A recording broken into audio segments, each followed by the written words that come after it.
আজকে খুব সুন্দর একটা কমেন্টসের অ্যান্সার করব। আমার কোনো এক শুভাকাঙ্ক্ষী কমেন্টস করছেন, আপু অর্গাজম ও বীর্যপাত কি এক নাকি আলাদা? যদি আলাদা হয় তবে কি খুলে বললে ভালো হয়? দেশের এবং প্রবাসের ভাই বোনদের প্রতি সালাম। আসসালামু আলাইকুম। আমি প্রভাষক ডাক্তার রিক্তা পারভিন, হোমিওপ্যাথি এবং আয়ুর্বেদিক চিকিৎসক, চেম্বার সেবা, হোমিও কমপ্লেক্স অ্যান্ড সেবা ডিজিটাল ল্যাব, উপজেলা মডেল মসজিদের পূর্ব পাশে, শিমুলিয়া, মাগুরা। ধন্যবাদ ভাইয়া সুন্দর একটা কমেন্টস করার জন্য। ভাইয়াটি যে কমেন্টস করছেন সেটা বোঝাচ্ছে এমন যে অর্গাজম এবং বীর্যপাত এক কিনা। যদি এক না হয় তাহলে একটু খুলে বলবেন। তো এখন সেই বিষয়টি নিয়ে আলোচনা করব। অনেকের ধারণা থাকে যে অর্গাজম মনে হয় বীর্যপাত, আর অর্গাজম মনে হয় শুধু মহিলাদেরই হয়, আর মহিলাদের এই অর্গাজমটাই মনে হয় বীর্যপাত। কিন্তু না, এটা একদম ভুল ধারণা। কারণ অর্গাজমটা কি? অর্গাজমটা হলো সেক্সুয়াল অনুভূতি, সেক্সুয়াল উত্তেজনা। এটা পুরুষেরও হতে পারে, মহিলাদেরও হতে পারে। যখন সহবাস যাওয়া হয়, যখন ফোরপ্লে করা হয়, সে মানে স্ত্রীকে যখন ফোরপ্লে করা হয়, তখন স্ত্রীর ভিতরে এক ধরনের উত্তেজনা আসে সহবাস করার জন্য। গা শিরে ওঠে, লজ্জা লজ্জা ভাব আসে, গা হাত পা ভার হয়ে যায় ইত্যাদি। আবার অনেকে এটাই হলো অর্গাজম। আর এই অর্গাজমের সময় মহিলাদের সেক্স উত্তেজনা আসার জন্য কামরস বের হয়, যে কামরসটা যৌন মিলনে যৌনিপথকে পিচ্ছিল করে, সহবাসকে সুখময় করে। ঠিক অনুরূপভাবে মহিলাদের যেমন ফোরপ্লে করা হয় সহবাসের পূর্বে, স্বামীকেও কিন্তু সহবাসের পূর্বে ফোরপ্লে করা হয়। তা বাঙালির অনেকেই এটা বোঝে না বা করে না।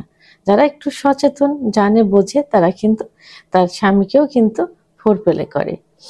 তো ফোরপ্লে করুক আর না করুক, যখন স্ত্রীকে ফোরপ্লে করা হয় তখন স্বামীর ভিতরেও একটা অনুভূতি আসে এবং তখন তার কিন্তু উত্থান হয়, অর্থাৎ লিঙ্গের উত্থান হয়, সহবাস করার জন্য মন চায় এবং গা শিরশির করে, লাজুক ভাব স্বামীর ভিতরেও চলে আসে, যৌন মিলনে যাওয়ার জন্য উদগ্রীব হয়ে ওঠে, অর্থাৎ লিঙ্গ একদম উত্থান হয়ে যায়। তো তখন কোনো কোনো পুরুষের দেখা যায় যে লিঙ্গের মাথা দিয়ে একটু লালা বিজলা আসে। এই লালা বিজলাটা কি করে? যোনিপথকে পিচ্ছিল করতে সাহায্য করে। তাহলে এটাই হলো অর্গাজম। আর বীর্যপাতটা কি? বীর্যপাত হলো যে যৌন মিলনের শেষ মুহূর্তে যখন স্বামী চরম সুখ অনুভব করে তখন যে বীর্য বের হয়, সেটাই হলো বীর্যপাত।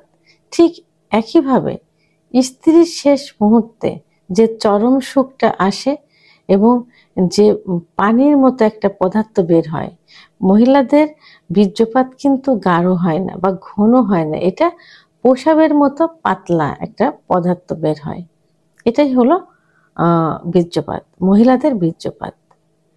তো মহিলাদের বীর্যপাত ঘটানো ছোটা, কারণ মহিলাদের সেক্স উত্তেজনা লুকায়িত থাকে এবং অনেক সময় দেখা যায় যে মহিলাদের বীর্যপাত হয় না, অর্গাজম পর্যন্ত শেষ হয়ে যায়, স্বামীদের হয়ে যায়। সেক্ষেত্রে স্বামীরা একটু সময় নিয়ে সহবাস করলে স্ত্রীকে বীর্যপাত ঘটানো কিন্তু খুব সহজ হয়ে যায়। তাহলে এখানে স্পষ্ট বোঝা যাচ্ছে যে অর্গাজম এবং বীর্যপাত কিন্তু এক না। অর্গাজমটা হলো পুরুষ মহিলা উভয়ের সেক্সের পূর্বের যে সেক্স উত্তেজনা, যে প্রস্তুতি, সেক্সের জন্য যে উদ্গ্রীব হওয়া, যে রসটা পুরুষ মহিলা উভয়ের মধ্যেই কিন্তু আসে, সেটাই হলো অর্গাজম। আর সহবাস চলাকালীন সময়, সহবাসের শেষ মুহূর্তে যে চরম সুখটা হয়, পুরুষের যে বীর্য বের হয়, সেটাই হলো বীর্যপাত। আর মহিলাদের সহবাস চলাকালে শেষের দিকে যে চরম উত্তেজনা এসে যে পানির মতো পদার্থ বের হয়, সেটাই হলো বীর্যপাত। ভিডিওটি সম্পর্কে যদি কোনো মতামত থেকে থাকে অবশ্যই কমেন্টসের মাধ্যমে জানাবেন। আর ভিডিওটি ভালো লাগলে লাইক, কমেন্ট, সাবস্ক্রাইব করে আমার সঙ্গে থাকুন। আল্লাহ হাফেজ।